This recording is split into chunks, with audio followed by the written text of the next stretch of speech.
அனைத்து அரசு பள்ளிகளிலும் தற்காப்பு கலைகளை கட்டாயப்படுத்தி பெண் குழந்தைகளின் பாதுகாப்பை உறுதி செய்ய அரசு நடவடிக்கை எடுக்க வேண்டும்.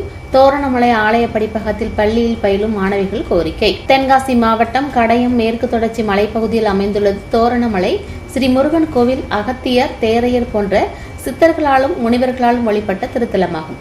இக்கோவிலில் உலக நன்மை வேண்டியும் விவசாயம் செலுத்திட வேண்டியும் வாரந்தோறும் ஞாயிற்றுக்கிழமைகளில் சிறப்பு பூஜைகள் நடத்தப்பட்டு வருகிறது.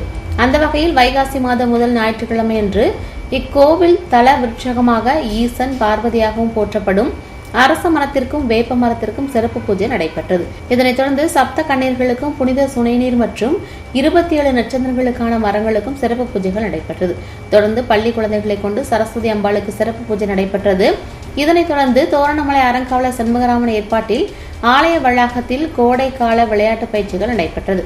பயிற்சியின் போது தற்காப்பு கலையில் மாநில அளவில் தங்கப்பதக்கம் வென்று முதலிடம் பிடித்த மாணவி நதிவர்ஷா கூறும்போது, தோரணமலை கோவிலில் நடைபெறும் விளையாட்டு பயிற்சி வகுப்புகளில் கலந்து கொண்டு பயிற்சி பெற்றுள்ளதாகவும், மாநில அளவில் நடைபெற்ற ஊசு தற்காப்பு கலையில் தங்கப்பதக்கம் வென்று முதலிடம் பிடித்துள்ளதாகவும், தேசிய அளவில் நிறைவேற்றுள்ள போட்டிகளில் பங்கு பெற்று வருவதாகவும் தெரிவித்தார். மேலும் கராத்தே, யோகா, சிலம்பம் போன்ற தற்காப்பு கலைகளை அனைத்து அரசு பள்ளிகளிலும் செயல்படுத்துவதற்கு அரசு உரிய நடவடிக்கை எடுக்க வேண்டும்.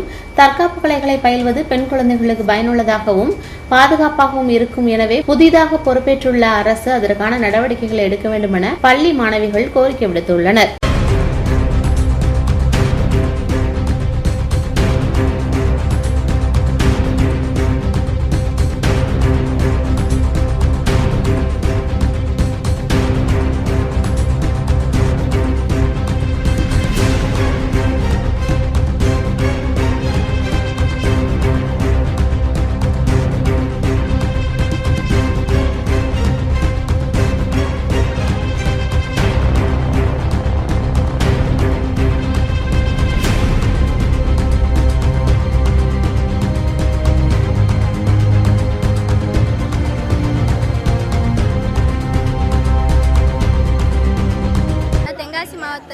கடையத்தில் இருக்கேன்.